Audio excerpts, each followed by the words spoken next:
Good morning. Good morning. What a beautiful treasure to be here with you guys. It's just like, it's such a gift for the conversations that we can have together. Absolutely. And today we're going to talk about a topic which I'm going to say affected, which I began to be affected by from a very, very, very, very, very young age. And it was nothing to do with food. We're going to say it, food. Food. Food, not so glorious food. Food, glorious food. Not so glorious food. When you stay in bed because you might eat much and you might be skinny. People might not know this about me because it was something I started looking at before coming to Access. I had bulimia. I had obsessive compulsive disorder with food. I used to think about food all day long. I would stay in bed because if I stayed in bed longer, I would eat less. And for the first time ever, the three of us, Liz, I'll let you go. I'll let each of you tell you a little piece of your story with food, and then we'll talk about what we're going to create. Yeah, I guess I never was had a diagnosis, but I guess you could call it anorexia. So I was extremely underweight when I used to dance. So I caught the skinny disease and when I was in university, and dropped a lot of weight. And then, just totally obsessed about everything I would eat. I would eat the same thing every day so that I could control it, because I knew how many calories were in this and how many calories were in that. And if I didn't deviate from, that thing, then I could control everything. If I ate something, exactly. I had my food diary and I wrote down every little thing that went into my mouth. If it was one of those skinny little pretzel sticks, 3 pretzel sticks went into my mouth, and I would write it down and how many calories that I had calculated were in each of those little sticks. It was crazy. Yeah, all that kind of stuff. And then I went the whole other way. I quit dancing because I was super depressed, from just being so obsessed with my weight. I was just so exhausted from doing all that I went the whole other way. And then I started binge eating. So, and then, eventually found my way back to some normalcy, but still so much stuff, so much energy around food as well. So. And I'm crying because I recognize what you're talking about and how it ruled my whole life. Even when I had young children, the obsession, picking up something, reading the carbohydrates, reading the sugars, reading the fat, reading the saturated fat, reading it all, then writing it in my, oh my Jesus Christ, Edith. Yeah. Pot and pock. This is a clearing statement. I call it the caring statement. Because it allows you to destroy and uncreate all your viewpoints that are destructive in regard to anything. Edith. I was controlling food the same as you guys. Note whatever you were eating, and I had a book in school with all the I was trained to be a nurse, so we have a food program. So I had a book with all the calories from every vegetable and snacks and that kind of stuff, and all the vitamins and the energies and the calories and that. So I was always looking what I was eating and how many. And what you're drinking. I would drink the drinks with the less. Yeah, the water and I would not drink beer because that was going to make me fat. Yeah, but then I was doing exercising, so to make it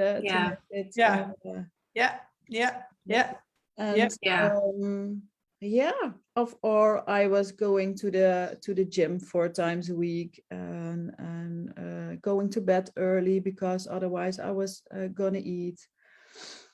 And now I'm realizing it wasn't even mine. Yeah. So we've named this Facebook Live, and we are going to put it up on YouTube because we get that this is not only a women thing. Don't insult your intelligence by having this as just a women thing. This is just as much in guys' worlds as it is in women's worlds. So it would be very facetious of us to consider that as just a woman thing. That is not true. I worked as a personal trainer and a fitness coach and a Pilates teacher for 14 years. And this was huge in guys' worlds, just as much as it is in women's. So we've named this Facebook Live, are you using food to avoid being present with energies? And I'm going to facilitate a program, but the girls are very much engaged in the creation of it, and it's who and what are you eating for? It's going to be a 1-year program starting on October The 10th. October the 10th. And really, we're going to use this book. And really what the adventure is coming out of anywhere that you're destroying or you're hurting your body with thoughts, ideas, beliefs, and emotions in regard to food and in regard to judgment of you. And so we're going to tell a story now about, if it's okay with you guys, about being aware of an energy, not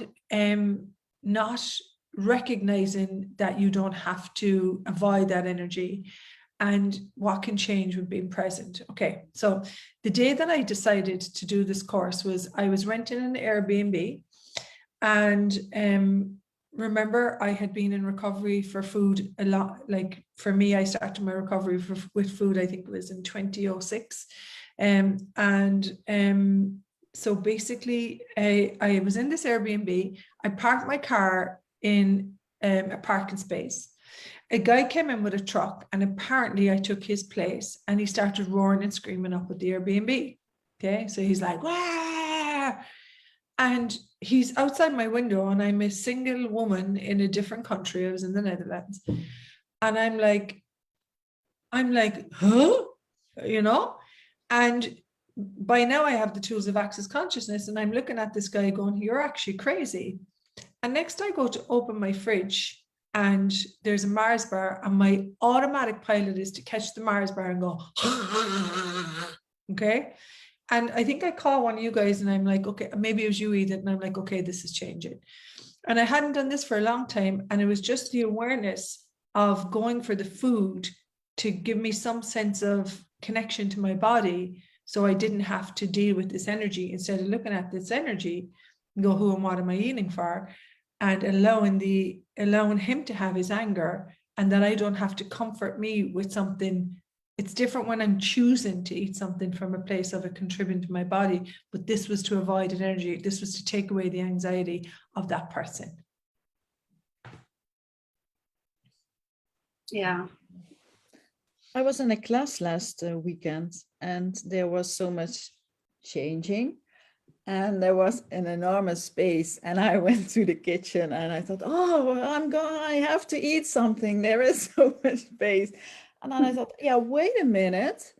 It's space. I'm not dealing with this, and I'm not dealing with this space now. Can I be with this space in this moment? And then I thought, oh, I don't have to eat. I can be with that space. I can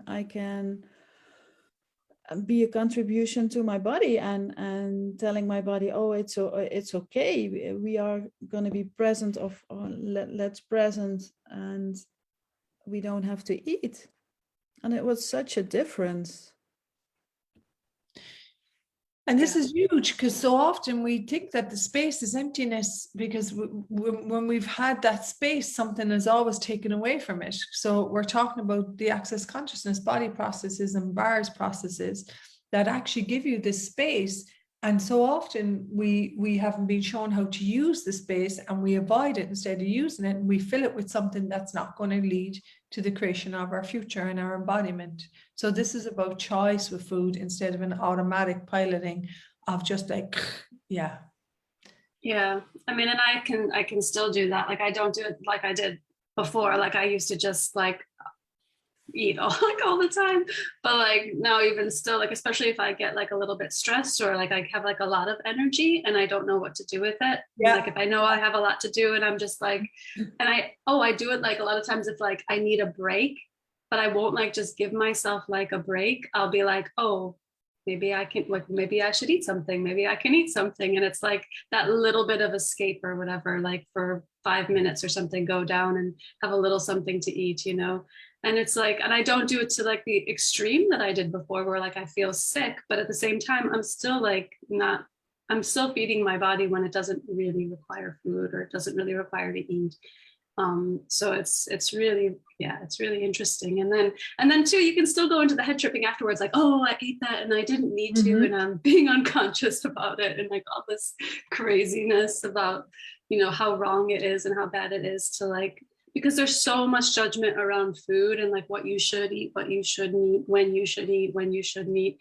I mean, we have so much like information and conflicting information, and you know, like some people say, like, you know, just indulge yourself. You should just eat what you want. And then, you know, it's just and even like buy yourself a nice cake to, you know, to be kind to yourself. Yeah, Like, exactly. Like stuff something down your body doesn't want, because because that's how you treat yourself. Totally. So the whole purpose of this year movement, I'm going to call it a movement because it's not a program, is to come out of right and wrong, good and bad. And I was with a friend the other night and she made pasta and I had a couple of bites too much and I was like, oh, you know what I mean? Yeah. And then immediately there's tools and techniques we give you that would say, hey, dissipate all energies, you know, that are, you know, that I've decided I can't metabolize. There'll be lovely tools in this, destroy and uncreate it all, right, wrong, Yeah. Back all 9 shorts, boys, meons.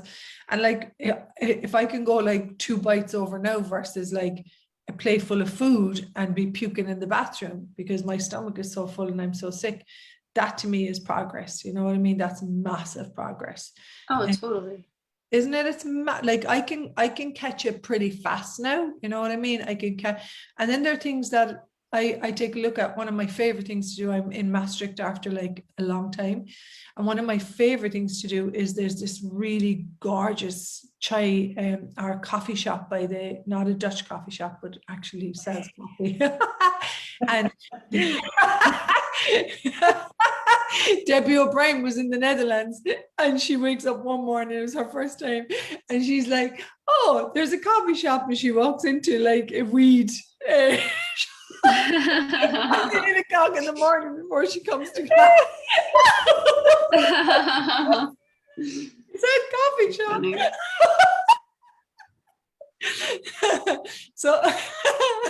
So she's so cute. She walks in.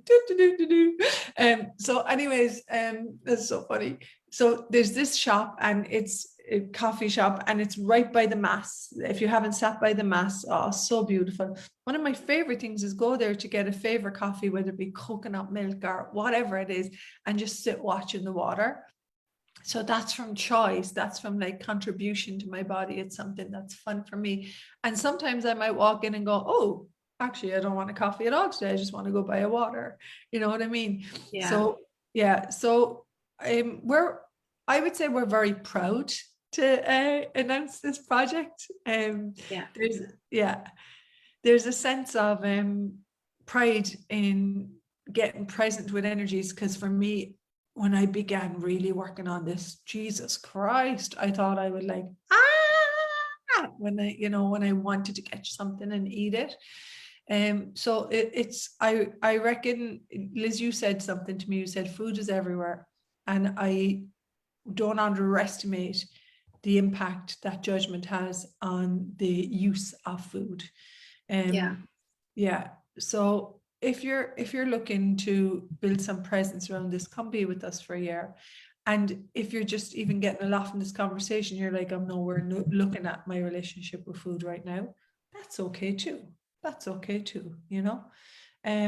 But what we would like for you guys, what I would like, to be honest, is that no one has to go through continuously what I went through on my own, and how much I hid this. I remember being in 5th class, 11 years of age, and having all lists of food in my pocket. You know what I mean? And I mean, what future can we bring to fruition that allows a different relationship with food on our planet, where we don't tell someone like, hey, you have to be this size, this is so sad, the next part, I truly believed that I was more lovable if I was skinnier. I mean, that is an insane point of view. It really is, you know. It is. And I look back and, you know, because my relationship with food has changed so much. And I used to spend so much energy. Like if I didn't eat right during the day, I would feel so bad. And like, I was not functional. Like I didn't want to do like, you know, I'm a yoga teacher too. So it's like, if I have these, you know, behaviors with food and I feel, you know, heavy and then I go to try to teach a yoga class. I'm a bad yoga teacher. So I don't want to go You're a into the bad yoga class, like, teacher. like I feel like unworthy, like undeserving of like, and not valuable, you know, for it just, I spent so much, it took so much away from like the creation of my life and my living, because like there were so many things I wouldn't do because of feeling bad about this, about food and about my body and stuff. So yeah. And so many things I wouldn't do because I had to go to the gym. I mean, I'd be out running the roads. I mean, I ran marathons. I'd be out running roads for 2 hours. And I loved running short spurts, but there'd be days there where I was at 3 hours on my bike. You know what I mean? So then trying to fit that in as a mom, I am right now. And this conversation, I get that we're only really opening the door to the acknowledgement of what we can generate and create together as, you know, 3 people being totally vulnerable. You know, vulnerability is dropping your walls and barriers, not hiding anything, and being like, hey, I'm proud of me that I showed up and I developed my presence, and it's something that I still have to ask questions about. You know what I mean? Yeah. And the word punishment is popping up. It was punishment. Oh yeah. Yeah. Yeah, for sure. And that can be like, you know, with food and with drinks. So how does it get any better than this?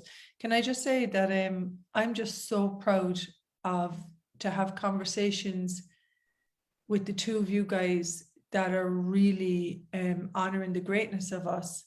And I know this conversation is creating a different future. And if you come across this conversation, what we would like you to know is that you're still not wrong. Even if you overeat, even if you starve yourself, even if you go do the behavior again, guess what? Still not wrong.